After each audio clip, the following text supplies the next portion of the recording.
Drop the gun! Show me your hands!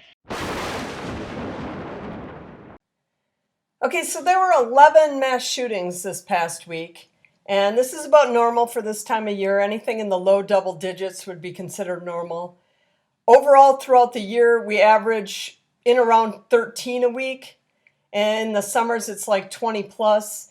And then, in the spring and fall, it's in the low double digits. And then in the winter, it goes like in the single digits. And we hit our 525th mass shooting of the year on October 1st. Last year, we hit it on October 9th. And in 2021, our record-breaking year, we hit it on September 26th. So we are no longer on pace because of those 2 weeks that had suspect numbers.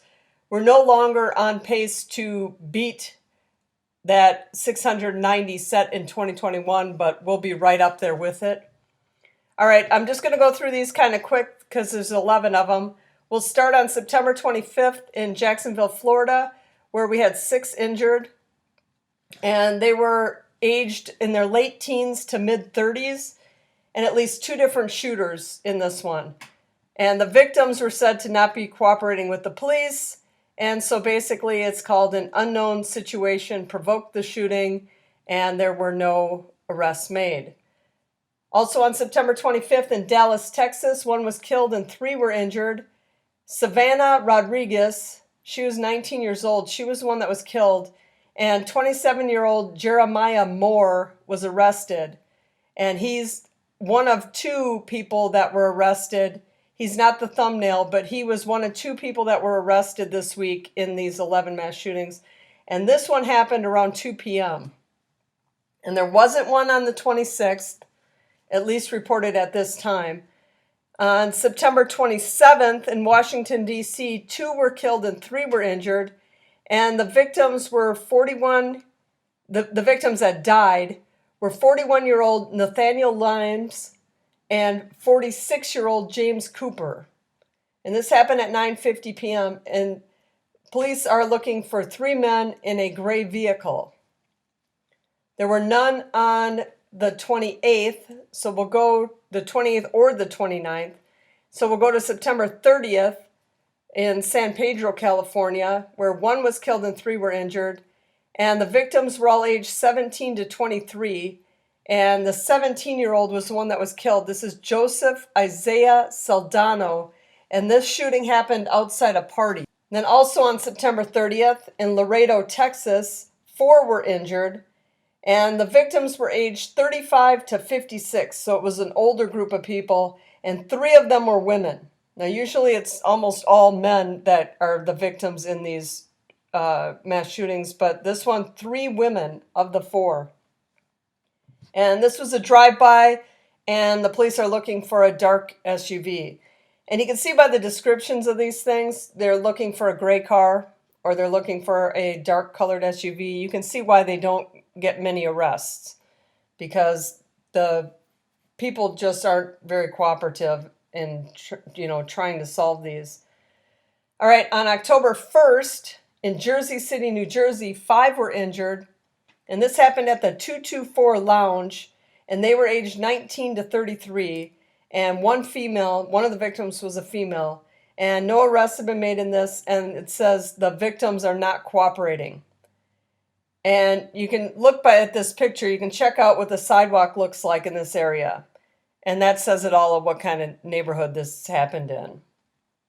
All right, we go to October 1st again. The rest of these actually will all be October 1st. Lexington, Kentucky, 4 were injured, 2 of which were female. And 24-year-old Jamonte Robertson was arrested. And that's the dude that's in the thumbnail. This happened at 1:40 a.m. and it all just started because of some argument. And he must have got upset, didn't like the argument, and decided he's going to just shoot 4 people, including 2 women. All right, October 1st again, Omaha, Nebraska. 1 was killed and 5 were injured. And 16-year-old Lamarante Swift, sorry, I read that wrong. He was the one that was killed, and this is another house party, or an after-hours party is what they're calling it.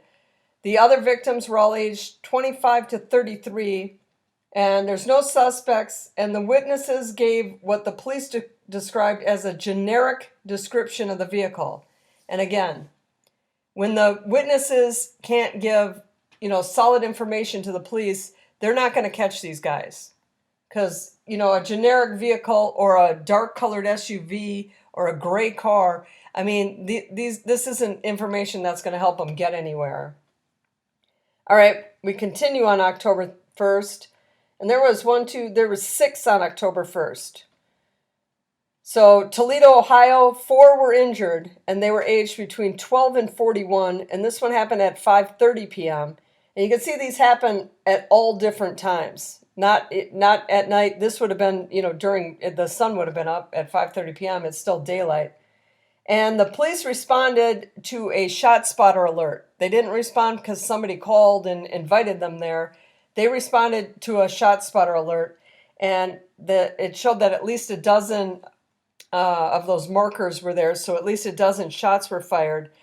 And you have to wonder when you hear these, where the police are responding to these shot spotters, how many of these go without the police even knowing they happen? In a big city like Chicago or something, you could go to 4 different hospitals with gunshot wounds, and if nobody's talking, they're not even going to link them all up as one mass shooting unless somehow the police knew the shooting happened there or something, because a lot of this stuff, nobody wants to talk about it.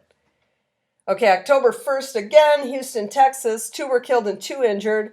And the 2 that were killed were both female. One was 28 years old and the other was 65. And this is domestic violence.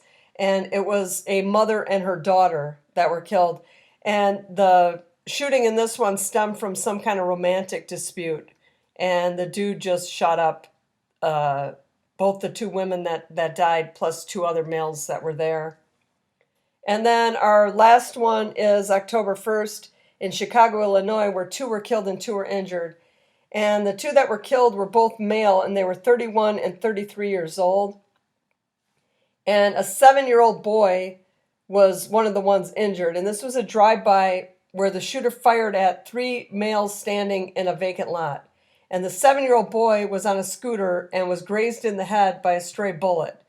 Completely innocent. He just happened to be in the wrong place at the wrong time. And this happened at 2:32 in the afternoon, so in the middle of the day. And this was Garfield Park, East Garfield Park. And this isn't a huge... They've had 17 murders there this year in East Garfield Park, which sounds like a lot. But from the percentage of how many they have in Chicago, it's only 3%. So it's not a huge murder area, although 17 is kind of a lot for one neighborhood, but not when you're in Chicago. All right, well, that's all I got for you today, but I'll be back next week with next week's mass shootings. Thanks for watching.